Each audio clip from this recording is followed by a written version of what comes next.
All right, hey violas, this is the Kreutzer number 26, and we're going to be doing this first section that I told you about. It's going to be measure 1 through the downbeat of measure 14. I held it up to the screen a little bit ago.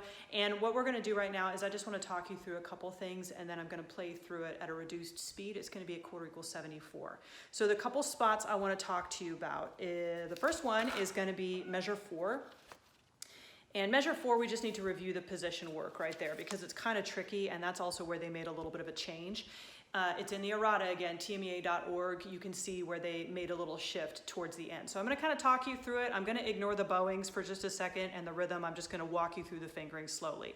So I'm actually going to start on measure 3 just because it's a little bit easier to build up from that spot. So we're going to start at 3. I'm ignoring the bowings and tempo and all that stuff. We're just looking at our left hand for a few minutes. So.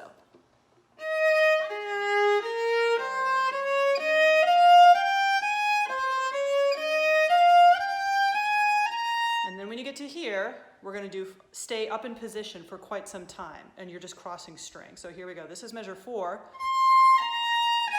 Cross.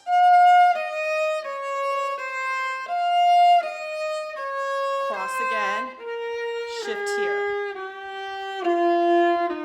And then down to first, okay? So that 3-3 that you saw me do, that's the new part, okay? So obviously I ignored the bowings, I went very slowly, but we're only focusing on the left hand. So in a few moments here, I'm gonna play the full item at a reduced speed, and you'll get to hear what it's supposed to sound like.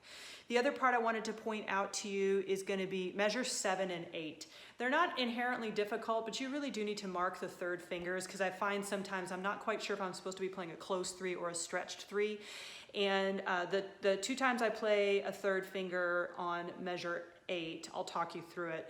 They're both going to be a close 3 or a low 3. And then on measure 8, there's going to be a high 3 right there. So I'm going to play measure 7, and I'll show you where those close 3s are, and you'll hear them. And of course, measure 8 as well with the high 3. So here I go.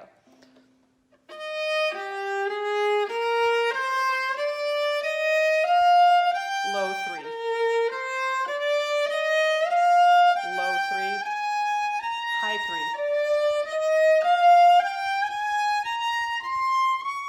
So I stopped in the middle of 8 right there, just to kind of give you that placement. So where those marks are, the low 3s and the high 3s, just make sure that they're very convincing, because sometimes my students will just put kind of an ish 3 right there, and it's not super clear or obvious to me.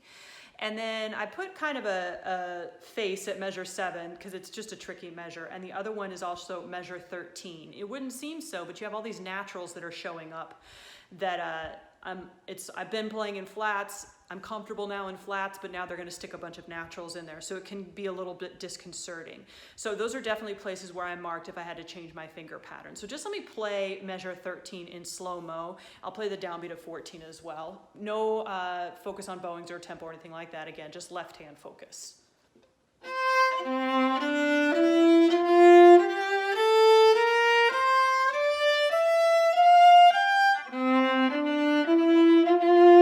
And by itself, it doesn't sound that strange, right? But when you add in everything that comes before it, it feels like I'm starting to veer off the path a little bit, and that's just because, yeah, it's a composer's license. They're making something interesting happen right there. So that's our first chunk, and stay tuned here for a second. We're going to show you, we're going to play through the video of us playing at quarter note equals 74, so you can hear what it's going to sound like.